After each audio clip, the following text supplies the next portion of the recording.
the Skit Guys, Wonders of Comedy, Tommy and Eddie. We're so glad to have you on the show. Welcome to the Musty Creative Podcast. How are you doing today? Oh, thanks. I'm doing great. This is Tommy. If you hear this voice, that's Tommy. And then this is Eddie. I'm one half of the duo of the Skit Guys, and we are just guys that do skits. It's really not rocket science. No, because we're pretty stupid. Well, no, you're not stupid. It's so good to have you on the program and just to talk to you about storytelling and comedy and the infusion of that and even talk about a little bit about faith and everything that goes into your work. But just to get started here, we'd like to get into your journey. Who or what inspired you to pursue comedy? When did you realize you were actually good at making people laugh? Man, I'll say for me, my parents will tell the story that when I was a baby and they'd be like holding me up on their shoulder in someplace public, people behind them would be laughing and they'd turn around and ask what the deal was. And they'd say, your kid's making faces at us, And so like, it's always been kind of a thing in me to try and, encourage and make people laugh. And so it goes, that'd be the inception of it for me. I mean, there's more to it than that, but Ed, where would you come along in that story? Well, one moment that I had probably in 7th grade in drama, in my drama class, like we were doing a bunch of theory, and it was just like a bunch of like none of the stuff that I wanted to be in there for. And I quit. Like I moved my class to like something else, French. Oh, wow. I don't know what I did. I got another elective. I will never forget this. My 7th grade drama teacher, Mrs. Davis, she went to whatever class I moved into. She called me out and she goes, I need you to come back. And I was like, well, 7th grade, junior high, right? Yeah. And he goes, no, I need you to come back. You need to give this one more chance. Like, I understand this may be boring, but you need to come back. And so I did. And I remember and I think we were doing commercials. Like the whole thing was commercials. And so in 7th grade, my brain wrote, I'm going to play Mr. Rogers because we have to sell something. So I played Mr. Rogers selling Macho Cologne. And, and I just remember in 7th grade, I brought the sweater, I grabbed a coat rack from my house. Mm-hmm. The song, I changed into the sports coat to the cardigan and did the voice and the whole Fred Rogers thing, but I was selling Macho Cologne and I just remember my peers laughing and going, this is the most amazing thing. And Mrs. Davis filmed all of those and gave us the VHS, because back then it was VHS. Yeah. I'll never forget, and I didn't come from a great home life, but I do remember one Thanksgiving, everybody was over. My mom put in that VHS, and I'm sweating. Like, it's one thing to do it in front of your peers. It's another to have this be played at my family on Thanksgiving, and everyone was around, and I was just waiting to be ribbed and ridiculed or put down or what have you, and everybody's laughing. And wow. Okay. I don't know what all this means, but I like all this. Anyway. Wow. Yeah. That's awesome. So it seems like I would say, oh, go ahead. I was just saying, it seems like it came naturally for both of you guys. Yeah, I think so. I think it's kind of innate in who we are. I think we would say we were created for this, Mm-hmm. I think in our friendship, we were best buddies in the 80s. And, one of our favorite things to do was to go watch John Hughes movies, Oh, wow. Yeah. And so when you talk about being inspired, if you watch a John Hughes movie, it is laugh, laugh, laugh, laugh, and then there's a dip, and then there's more laughter. Mm-hmm. Yeah. And so, like, when you talk about being inspired, John Hughes is a great inspiration for both of us when it comes to creating things. Oh, wow. I don't know if can you all see the 2 movie posters on my wall over here? Yes. Yeah, I see a Skit Guys poster. You see the movie posters back there? You see those? I can barely. It's like a waterfall. Oh, yeah, you got Dead Poets Society and Trains, Planes, and Automobiles. Yes. Oh, yeah, wow. Okay. You look at John Hughes in not Dead Poets Society, but John Hughes. Bills. I remember in the 80s, and I think that was 1989, like we were getting close to the 90s, but John Candy and Steve Martin, and at the time, just some of the best people to make you laugh and everything. And in a John Hughes movie, to where, just as Tommy described, funny, funny, funny, funny dip, funny, funny, funny, funny dip. And Robert De Niro and all those dramatic actors could do it all day long. But to have somebody that you thought was funny, switch it and change it in such a way to where you're kind of tearing up, that was magic. Like that was amazing. And especially with Dead Poet Society, it's a movie about life and death, and the story of one person changing a group of people to see things differently. And not to mention Robin Williams could do comedy and drama, that mix. So back where we come from, if you were to watch anything that we do, it's all of that. It's all. Wow.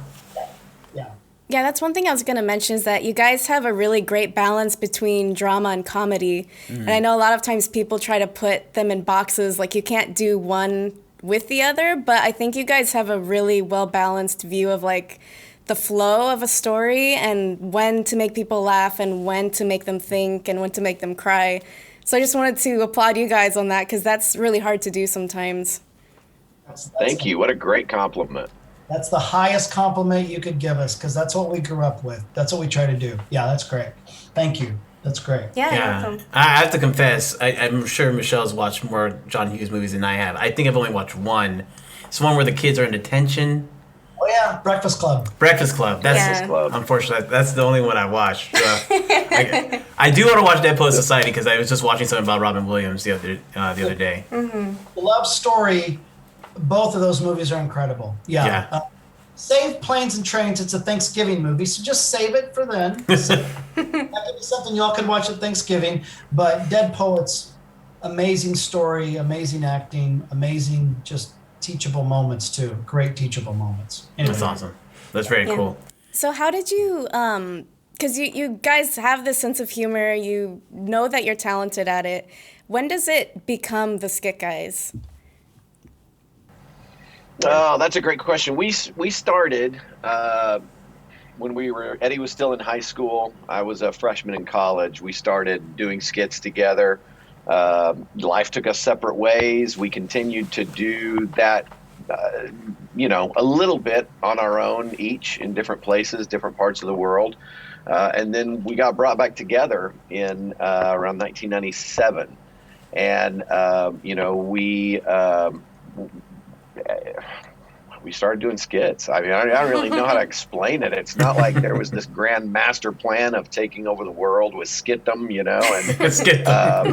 And we just started doing it. And in our world, where we would perform, you would have a speaker, you'd have somebody do music, and then inevitably you'd want somebody to do skits. And so the concept was, when somebody's planning an event, that they would go, we need a speaker, we need a music person, and we need skit guys. And so we were like, well, let's call ourselves Skit Guys. And then when they say they need skit guys, they might think of us. There you go. Yeah. We've, can y'all see this? Like we've been buddies. Can you see that? Yeah. Yeah. Oh, wow. We've been buddies since high school. Oh, man. World, you had to dress up to go, into church. So our promo picture was just us and slacks and ties, but you'd do comedy and skits in those. It was incredibly just debilitating. But really, comedy club, like we learned how to make people laugh in church, and you got to keep this in mind. Nobody laughed in church. Yes, exactly. Yeah. So we've had the beautiful ability to kind of watch people loosen up a little bit, watch people laugh, watch people not think this is wrong to do so. So it's been a beautiful journey in that regard too. So yeah, there's no cussing, there's not a lot of it's clean comedy at the end of the day with hopefully a great story. And that seems to have, we've worked our muscles that way in many ways. Yeah. Oh, that's great. Yeah. That's great. Apparently, God used to want you to dress up when you go to church and not smile. In the 90s, he changed his mind about it. Yeah, the contemporary. Oh man, I remember that. I remember that. But it is one thing like to laugh in that setting, to free yourself and still have a good time, not get too wild and crazy, but just just to enjoy having fun in that setting is such a key thing. I was thinking too. It's kind of like comedy boot camp, because that's like the last place people want to go to laugh. So you go to like nightclubs and stuff, people are showing up to laugh, but at church they're there to be reverent, and it's a sacred place, and you guys are like pushing to make people laugh. So I think that was the really great training ground for you guys. That's a good point. No, You're exactly right. It really truly was. And when we would do shows, I think at the beginning of every show, we had a skit that had nothing to do with faith or anything. It was just funny.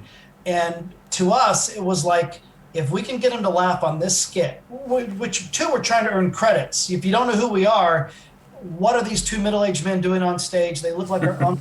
Why do we even care?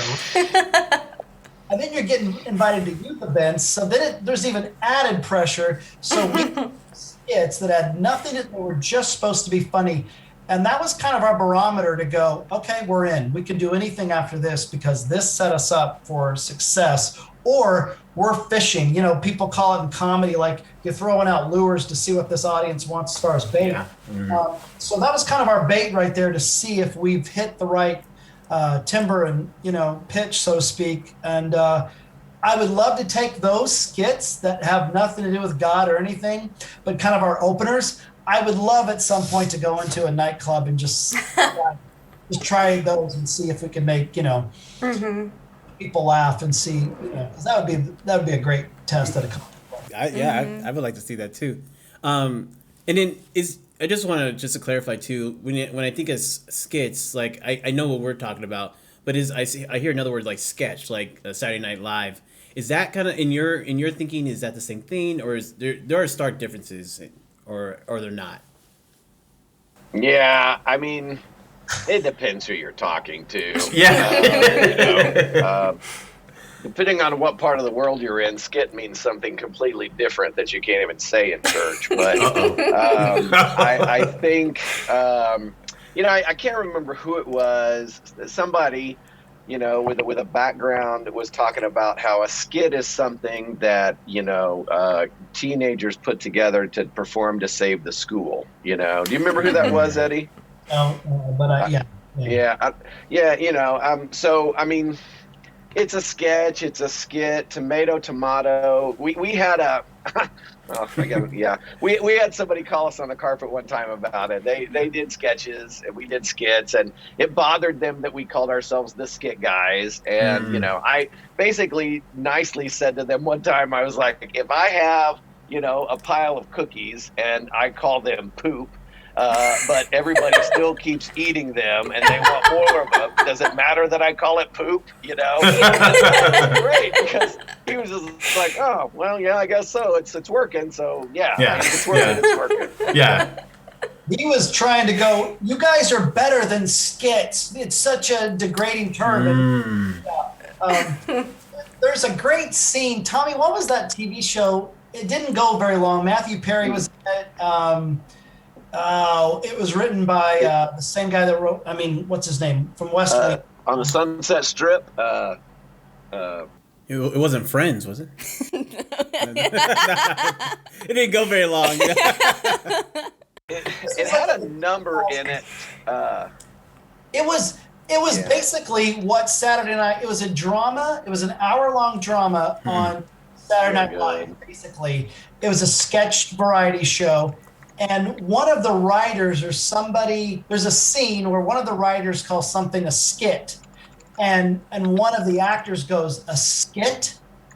No. Or maybe it was another head writer going, no, we do sketches. And a skit is a blah, blah, blah, blah, blah, blah, blah, a very degrading. Oh, I think that's where that line was, I think, from a sketch is the da-da-da-da-da-da-da-da-da, it's this real beautiful thing. And I just remember watching it going, I still think they're the same. So it was Mad TV? It was Studio 60. Yeah. Studio 60 on the Sunset Strip. It was only on for like one season. Okay. Well, same guy from West Wing, right? Yeah. Yep. Okay. Yeah, that guy. TV show and Guy who writes real fast. He writes very, very fast, which made that scene amazing. But so to answer your question in a long-about way, we've always loved it because skits do have a derogatory term, and our whole thing was, well, if we can flip it, then let's flip the script here. Right. Let's change the perception of something that has such a derogatory meaning and make it great. So Yeah. Yeah. I think if we were called the Sketch Guys, I would feel pretentious. It sounds even just you saying it does sound a little pretentious. It does, right? And I mean, one of our goals is for every audience that we appear to, if they've lowered their expectations, they'll have a better time. So if you just think you're getting some skits, you'll probably be wowed. That's good. The bar's low. That's awesome. Well, can you take us a little bit into that creative process for telling impactful yet funny stories? Yeah, that's my buddy Eddie. I am a writer by inspiration only. Eddie's a writer by perspiration, and so I'll leave that to his capable hands. Look at Tommy, Quentin Tarantino, like there's some movies there's Star Trek. What's the movie with Gene Hackman and Denzel Washington, the submarine movie? There's different. For Red October? No. No. This one is I can't remember the name of it. There's movies that they hired Quentin Tarantino to basically to read the script and to write funny lines. So any of these serious movies, and those are two of them, and there's so many more, but you have these punchlines that people are laughing because it's so heavy and then there's a laugh. Tommy, I call him Quentin Tarantino because he can punch things up really, really well. He can Tarantino it. With less cuss words. And less blood. Yeah. As far as story goes, I listen to people's stories. We both work at churches. There's beauty in pain, as weird as that sounds. I used to have a drama group, and whatever the theme would be for our youth group, for the church, let's say the theme was on fathers. We'll say fathers, okay? Yeah. I would ask the team, hey, here's what I learned about stories. We had a group of maybe 12 people. And if someone told a funny story about their dad with those 12 people, here's the crazy science of comedy. If they laugh as they hear that story, then 1,200 people will laugh. 100 people will laugh. The story just works. So it became our lab. Hey, tell me funny things about your dad and tell me some sad or serious things about your dad. So they would tell the funny stuff and even the serious stuff. Like this one girl one time went, my dad, and she goes, I always get duped by this. My dad will say, hey, Pumpkin, let's spend some daddy-daughter time. And we'll get in the car and I'll be excited. And she's a teenager, and she's like, and I shouldn't get excited, but I'm excited. And then my dad will always get on the phone. And you saw her voice kind of drop, and she paused, and then she said, I mean, it was internal, it was guttural. She said, what is it about me that's not worth it? And it wasn't for drama's sake, it wasn't for sympathy's sake, it was almost like we weren't even in the room. So as a writer, I went, well, that's a skit, that's a story, that's powerful. So it's not in a car, because that'll be too hard to do, but we'll put it on a stage. We'll have the dad, the daughter sitting on the couch. The dad comes out on his phone. Daughter's trying to tell him something about made the basketball team or made the softball team, but he's too busy. And you see him walk out on the phone, taking that phone call instead of talking to his daughter. And you have this really poignant line as she says almost to herself or looking up, what is it about me? It's not worth it. I mean, and that's a story. And all I did was listen to somebody, or I could do that with a comedy too. Hear the story, act it out, and we get it tight, and then that's a skit. And here's the beautiful part, that's a sketch. It's a great piece. Does that help? It's worthy of being called a sketch, yeah. Yeah. Yeah, no, it definitely helps. I was like, I understand like the drama part. I'm wondering, like, how do you make something funny? Because out of the two of us, she's a better writer, and she's also the better comedy writer. Thank you. I tried to write a short story recently, and I thought it was funny, and I laughed at the end. She did not laugh. How do you infuse that without it being cheesy? Because I've just been watching y'all for years, and it just seems like it's just natural, yes, but then is there any work you can do to become better at it? Okay, I'm going to tell you something you may not want to hear, and it may be completely wrong. Okay, it may not be truth. Okay, like I remember reading a book years ago. They changed the title on it. It's now called Strength Finder 2.0. Okay, it's a business book. Yeah. And the idea behind this business book is know your strengths, and then live out of your strengths, and then complement your weaknesses in the business world. I would think in the writing world, it would be the same thing. Like know your strengths and focus on your strengths. We spend so much time trying something we're not, rather than celebrating what we were created to be. Right. And that's life in general, right? But even when it comes to creativity and writing, like if your sweet spot is in writing more serious stuff, don't look over the fence at the comedy and be like, well, they've got a nicer yard than I do. I mean, just realize, take what you've been given and use that to the extent that you can. It doesn't mean you can't learn some things, but I mean, I would just use the talents and gifts that you have and be content with that. No, that's a good, and it is something that like some people would be like, oh no, you're telling me I can't, but that's a good point. Like celebrate the strengths. That's a very good point. Yeah, and you can, and it may be this. Like I'm an inspirational writer.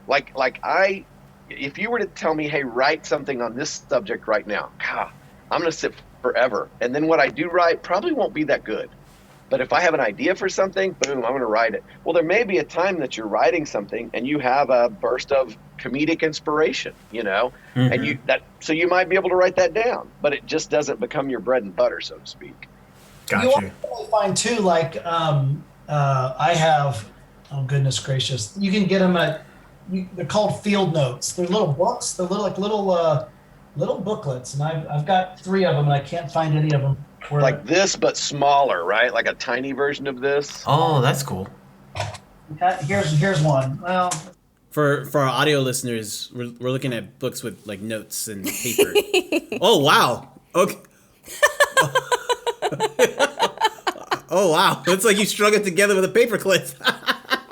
Okay, so this is a writer's life right here. I didn't realize I had all this, but like hearing a sermon, this would be like watching a movie. This would be like listening to a conversation. But just as I said, you may be in a room for Christmas and somebody tells a funny story and everybody's laughing. Well, you as a writer, you go.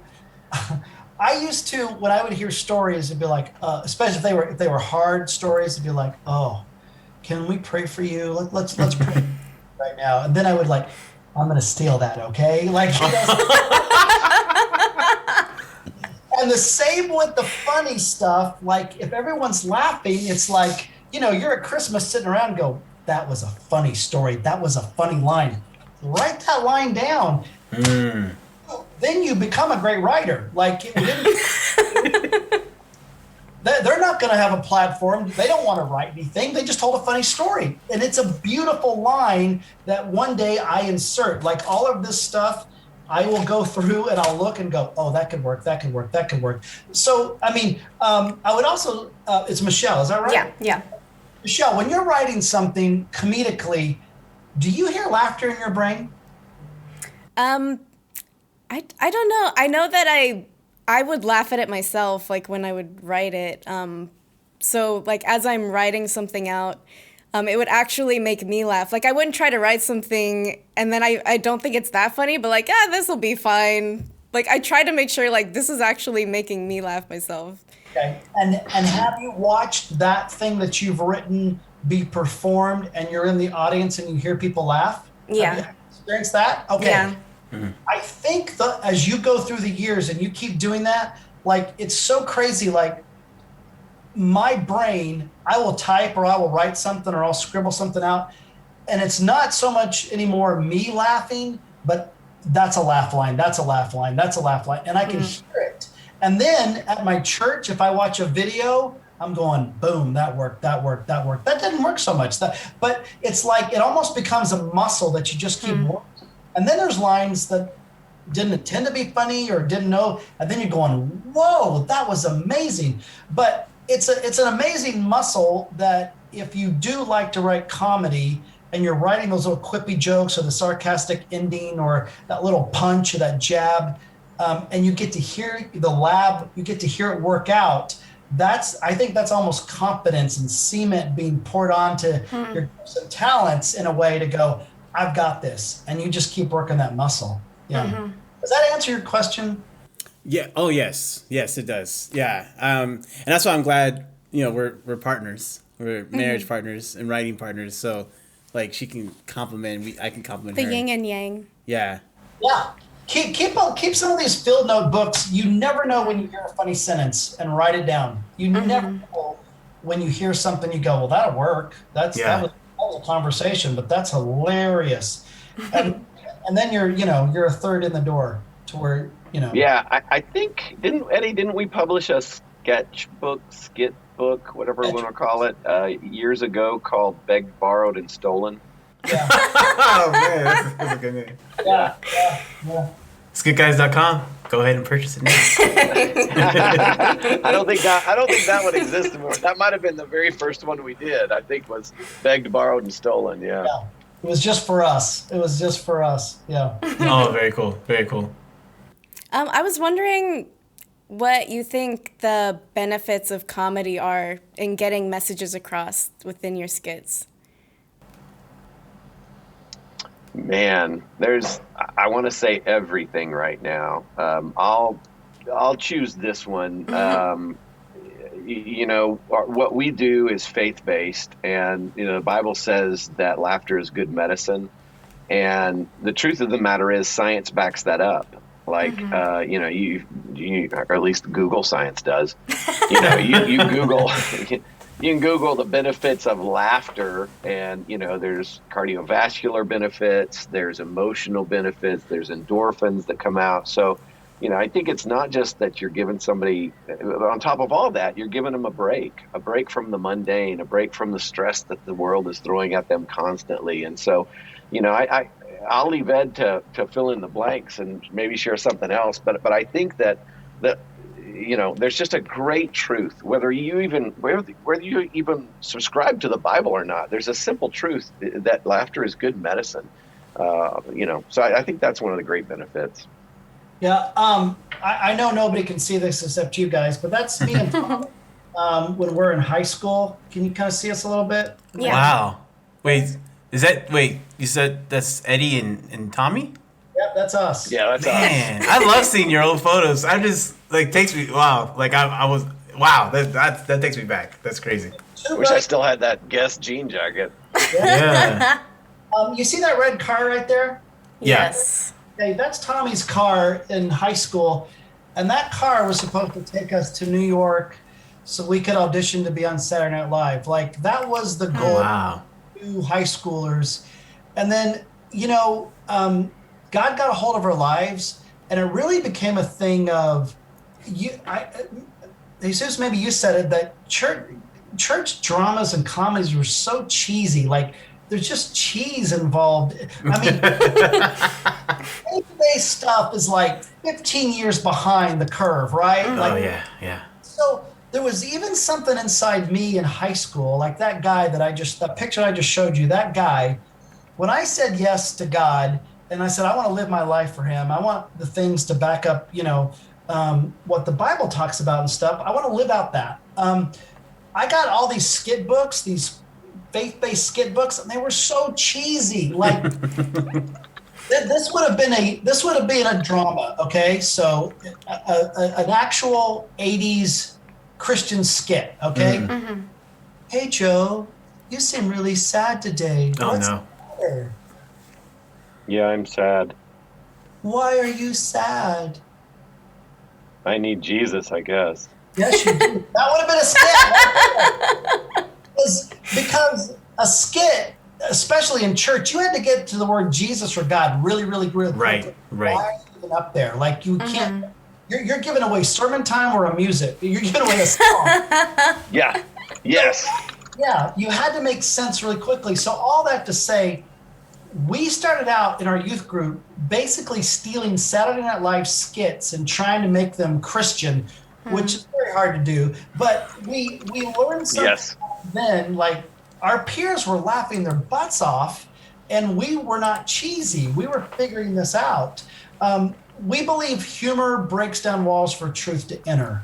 So it's just if people are laughing, they're going to listen to anything you have to say. Yeah. And the question is, what do you have to say? What is worthy of the audience's time? And we felt over the past 30 years, this is worthy of our time to make them laugh, make them think. Yeah. Yep.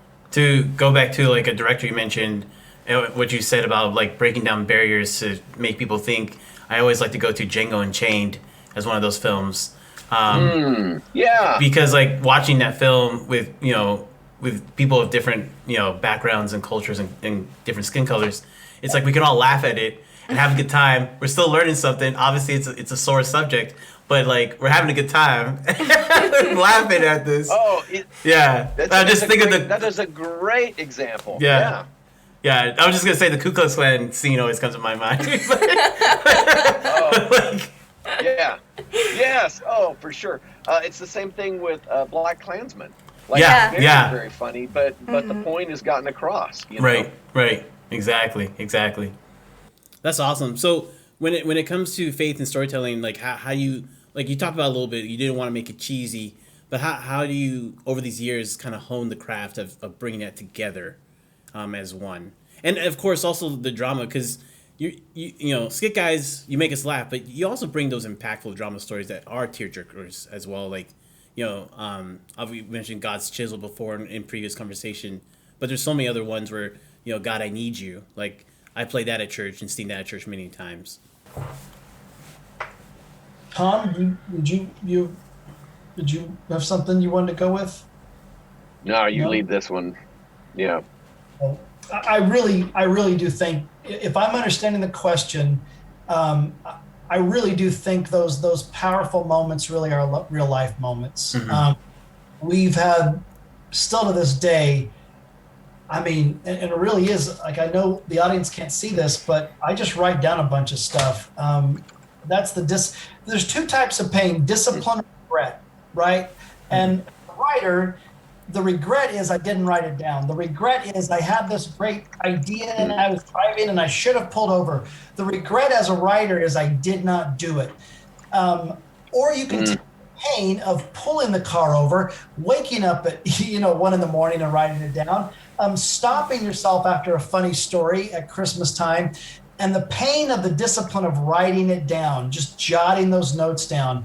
Even when you're listening to someone, a TED Talk, to a sermon, and you may be hearing the sermon or the talk and your brain goes, oh, that would make a great scene. And if you don't write it down, more than likely you've forgotten it. So if you look at those two types of pain, I'd rather have the discipline of writing it down than the discipline of regret. And with that, it's story. Yeah. And that really fuels typing things out for me. Sometimes we can just sit at the computer and, knock something out, but a lot of the times it's backed up from a story. So like an original story you heard, like a snippet from anywhere, media or in person, and then you take that and it generates more thoughts. Yeah. That's beautiful. Beautiful. I'm convinced there's times I'll be watching a TV show or a movie, and I have young adult children, and so like that we'll watch stuff together, and I'll say out loud that happened in real life. Like there's things that you see happen that you go, sorry, I don't know anybody that has that much creativity in them. I mean, it's one thing to create something that is impossible, that doesn't exist, but when you're watching something and you just go, oh my gosh, you go, somebody heard a story or somebody experienced something. They may have tweaked it, they may have changed it to make it more powerful, But man, there's nothing better than real life. There's even last week. Okay, so I heard a sermon, and the pastor said, "If God gave you a freebie, you would do some nasty stuff, right?" God gave you a freebie. Okay, so as a writer, just laughed. Okay. Yeah. I know as a writer, if I were to write this, and Tommy and I performed this, we're already in the ballpark because you guys just laughed. Yeah. If 200 people laugh, 200 people will laugh, 2,000 people laugh. It's an amazing science. So already as a writer, I know, okay, this has legs. Just the visual, if God gave you a freebie, we could go anywhere with those scenarios, right? Yeah. And then talk to whatever we want to as far as a serious subject or a word at the end. So that I told Tommy that last week. Hey, dude, I think I texted to you. If God gave you a freebie, think about that. Then I'm having lunch one day, and Tim Allen's show that's on Last Man Standing. Last Man Standing. Yes. Yeah. Are talking normal sitcom scene, and daughter's growing up, daughter's moving away, daughter's doing other things. Daughter doesn't need dad. Mm-hmm. Says something to Tim Allen, the father, and it's a real serious thing. Tim Allen sits there and says, "I don't want to talk about it," and he does it, and it's funny, right? Mm-hmm. I don't want to talk about it. You could go in 17 different lanes with "I don't want to talk about it." That's a skit. Mm-hmm. I don't want to. We could do 3 or 4 different scenarios just off that one sentence. Wrote down. I don't want to talk about it. It's not Tim Allen's. That's a phrase. But I'm not sitting here at the computer trying to go, I would have never thought I don't want to talk about it. But we all said the phrase, and normally that phrase comes with a lot of pain. Yeah. So already we're in the ballpark. Comedy and drama right there in two sentences. Yeah. All I did was take the discipline to write it down. Yeah. Mm-hmm. I want to see a future skit with you two with like if God gave you a freebie and then like I don't want to talk about it. That's perfect. Yeah. That's in the queue to figure out. Yeah. That's so cool. Yeah, that's a little quick question going back to your process. So you have like a queue, because I don't like, again, because we came from the idea like we get a sketch, we would buy it. A skit, we would buy it, play it in the church. Mm-hmm. So I didn't think of what you do as like seasons. I know with like your bedtime stories now you have like seasons. What is it now for you? Is it just seasons from now on, or is it kind of stuff will pop up and be like, hey, we have this other video to show you outside of the seasonal content? What is that like? Yeah, seasonal content is what the church needs the most of. It's mm-hmm. what you use the most, which is why we try to provide the church with what it needs rather than what we think it needs. Mm-hmm. And so we've done. That's why we do a lot of seasonal content. We have all sorts. There is a lot of other content on there that's more topical, but it's just a challenge to get it all done. Especially when you start adding in, bedtime Bible stories each week. And we just wrote and filmed a movie in June. We filmed the movie that should be out soon. We just wrote a book on friendship that's coming out this fall, I think. Wow, congratulations. So really, it's just a matter of, it's a great time to be a skit guy, and so it's really just a matter of time and what we're able to do. If that made sense. Did I answer your question? Yeah, because because you said like it's time and what you can do. Do you feel like by the time you get to your like old age, you feel like you would have done all your ideas, or would you still like, man, there's still so many more ideas to do? Goodness gracious, I don't know. I kind of if you look at some of the famous singers like Jackson Brown. Okay, I remember my grandma would watch, like, there's a show on CBS on Sunday mornings. What's it called? CBS This Sunday Morning, or I can't remember. CBS Sunday Morning. Yeah. My grandma would watch that, and Charles Kuralt, good Sunday morning to you. Sunday morning. Today we're going to be looking at the flu bird from Australia. And now I watch it. Like I'm like, ooh, bird, and ooh. And so I'm like, oh my gosh, I can't believe I'm watching the same show that my grandma watched. But Jackson Browne, the legendary Jackson Browne, was on. To answer your question, was on, and the interviewer, and all CBS Sunday morning interviewers are very calm and very just talking. And they go, Mr. Browne, some of your greatest work was in the 70s and 80s. Tell us about that. And Jackson Browne looked like he got a little defensive because the first thing out of his mouth was, well, I still make music. I mean, I've made about 10 records. Right? But I don't know what that is. When you look at musicians, when you look at writers, you can look at some of the greatest writers. There seems to be like this crest. When their music was amazing, their books were amazing, even a movie star, there seems to have been this trajectory, and now they're still doing stuff. So I don't know towards the end if I would really be going, golly, I still feel like I've got 5 more God's chisels in me, or anything like that.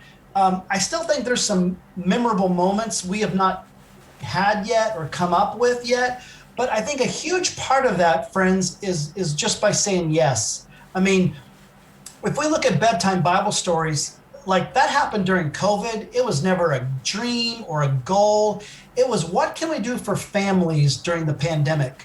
And it's us improving Bible stories. Whether you've been in church or you're not, you would know most of those, or you've at least heard it a little bit.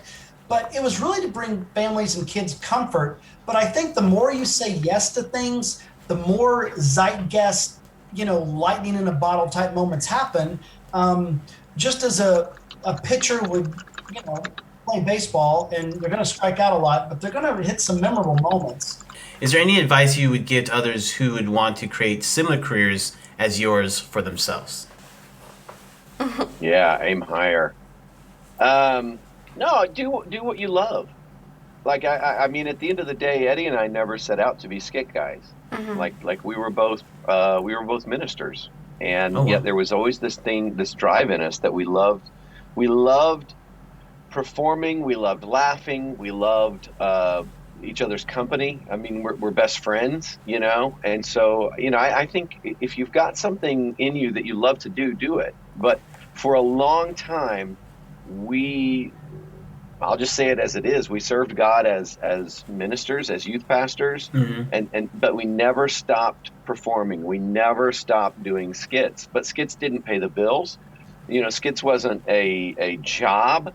It was just a passion, So it's that thing. You hear stories of people who really want to be actors, and they were waiters and waitresses for 20 years before they got their break, but they never gave up. God, I would never do that. Like, I don't want to act that bad, but I would sure do skits with my buddy, even if it was just every once in a while at a small church somewhere, because I've got a great passion for that. So whatever it is that you want to do, there's no 4 happy hops to being able to be a professional writer or a professional performer. It's live out your passion. At the same hand, be responsible enough to pay your bills, and do what you have to do to accomplish that. Yeah, that's a very good point. Very good point. Good. Yeah, what he said, that was good. Yeah. And then our final question, we like to ask this to all our guests on the podcast: is there a story you are dying to tell but haven't yet? Yes, but there's probably a reason I'm not telling it. That's totally fine. Yeah.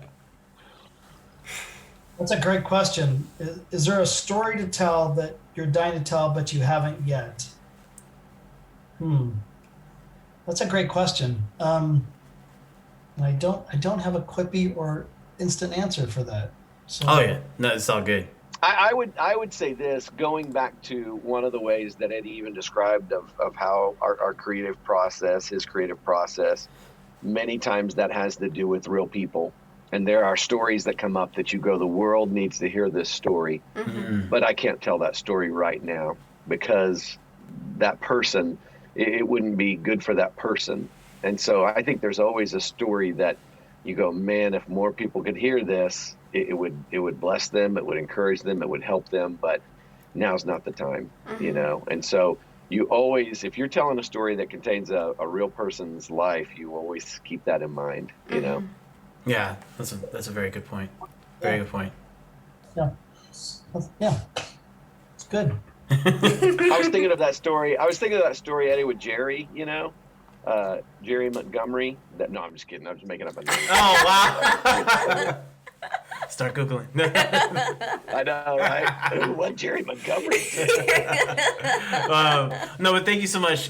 Leaving us on a laugh. That's awesome. Thank you so much, Tommy and Eddie from the Skit Guys. How can people find you, follow you, support you? Definitely go ahead and plug. skitguys.com. You can go there. Everything's on skitguys.com to watch. You know, there's a thing called SGTV, which is Skit Guys TV. There's a button on there as well. But I think we have podcasts. I think everything on our site would at least lead you to something if you're interested. Yeah. Yeah. Yeah, keep your I mean, there's we have a YouTube channel. We're on the Instagrams and all of the Snapchats and the whatever. I don't think we're on Snapchat. TikToks, all that the young people are doing. And then, you know, our movie will be out whenever it comes out. The producers are looking at getting it out right now, so yeah, look for that. Is there like a working title to look for?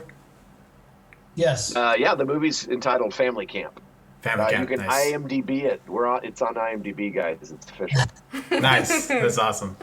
Awesome. It's like being Facebook official. Yes. Yeah. Well, very cool. Well, again, thank you so much for being on the Musty Creative Podcast. Tommy and Eddie, thank you. Thank you so much. Thank you so much. Have a great day. Hey, thank you guys.